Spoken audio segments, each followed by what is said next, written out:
JobTread notifications can be sent to both your internal users as well as your external users, such as your customers or your vendors. You can set up default notification preferences for each of your roles in your JobTread settings. All you need to do is click on the Notifications tab, and then you see a list of standard notifications. When you expand your notifications and choose one, this is where you're going to select who from your company will be receiving the notifications. So you can expand these and see all of your roles, and then you can choose which type of notifications they're receiving, and by default, they will receive those notifications in the JobTread app. What that means is that those notifications will show up on the Notifications Center on the top right of the screen. You also can choose if you want your users to be getting an email notification as well as a push notification for each of these types. If you do choose for them to receive a push notification, each of those users will need to enable push notifications in their JobTread profile. Now, if you want to create more curated or specific notifications or reminders, you can use your custom notifications down at the bottom.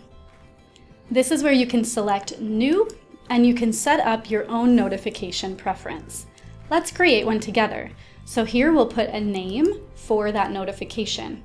This name, let's say, is going to be "The job is ready for scheduling." Ready for scheduling. Great. And then you can also add a message that will accompany that notification. So in this case, maybe I want a notification triggered to send to my project manager whenever the job enters the scheduling phase.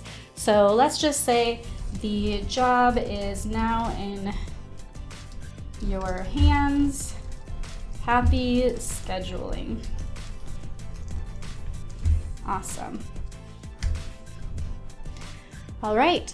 Then I can choose the type of notification. So this is an event type currently. This means that the notification will be triggered by some sort of action or event that takes place in the system. That's what I want right now. So my event type, or the trigger, will be based on the job status. So I do have a job updated option here. And now I can add filters to specify what that change will end up being that will trigger that notification. So here, if I click plus filter, I can now choose any of these fields that I'd like to reference. So in this case, I'm going to reference a custom field that I've built to track all of my job statuses. So I will go down to my job, there it is, and then I'm going to choose job status. So now I'm saying when the job status turns to, let's say, the scheduling phase, then I want this notification to be sent. Next, I'm going to choose the role that I'd like to send it to. So in this case, it'll be an internal role, and I'm going to choose my project manager to receive all of the notifications for any job that has entered this phase, as long as they have access to that job. And then I would like them to receive an email notification as well as a push notification if they've enabled those. Great, so now I have my custom notification done. I can click create. And now, of course, I can clone that if I'd like to make another similar custom notification that is for maybe the next phase of the job. Now let's go ahead and make a different type of notification. This will end up becoming a reminder. So I'm going to click New. And I'm going to create maybe a reminder for my customers to receive maybe 5 days after I send them a proposal, as long as that proposal is still in pending state. So it's kind of a reminder to look at the proposal again, go ahead and sign it. So here we'll put a name, so customer proposal, maybe I'll say 5-day reminder. Great, and then I can add my message. So checking in to see if you have any questions about the proposal. We can't wait to help you build your dream home. Wonderful.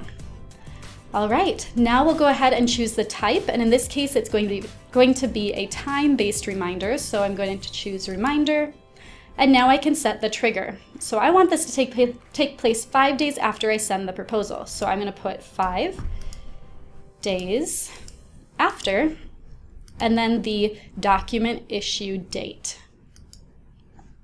Now I'm going to choose the exact time of day that I would like this notification sent. So I'm going to say 9 a.m., 9 o'clock in the morning, bright and early. All right. Now I can also add additional filters. So it's important that I identify what document type I would like this reminder to be attached to. So plus filter, and I'm going to choose the type. And then the type that I'd like to reference is customer orders. Fantastic. Okay, and then the next thing I need to do is also identify the document status, because in this case, even if they sign the document right away after they receive it, they're still going to receive that trigger 5 days after that issue date. We don't want that. We only want them to receive it if the document is still in pending state. So let's add an additional filter. So, and the status for the document is in pending, open, or payable status. Perfect.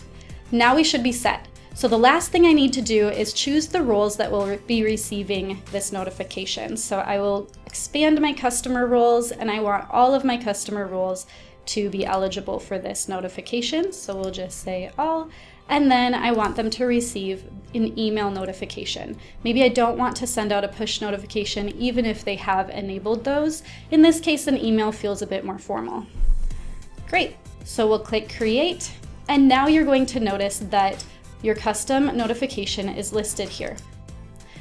Now when you set up these default notification preferences, your users can choose to either stick with those defaults, or they can also further customize their notification preferences. They can do so in their profile. So within each user's profile, that is where they can enable those push notifications, and they also can choose to use the default notification settings by toggling this on. If they choose to override those settings, then they can choose to toggle that off, and they can select which notifications they'd like to receive, as well as they can select some from the custom notifications as well. All right, so if we go back into our settings and go into the notifications tab, you'll also see that we have a few notifications already built into the system for you, so you can easily access those and just open them and turn on which role you would like to receive the notifications that we have pre-built in the system for you. The only caveat is the COI expiration one. In this case, if you'd like to use this notification, you do need to have a custom field in the Custom Fields tab under your vendor accounts that uses the word COI. So that should then launch that notification. All right, if you have any questions, contact your customer success manager, or you can email support@jobtread.com, and we'll be sure to help you navigate your new notifications.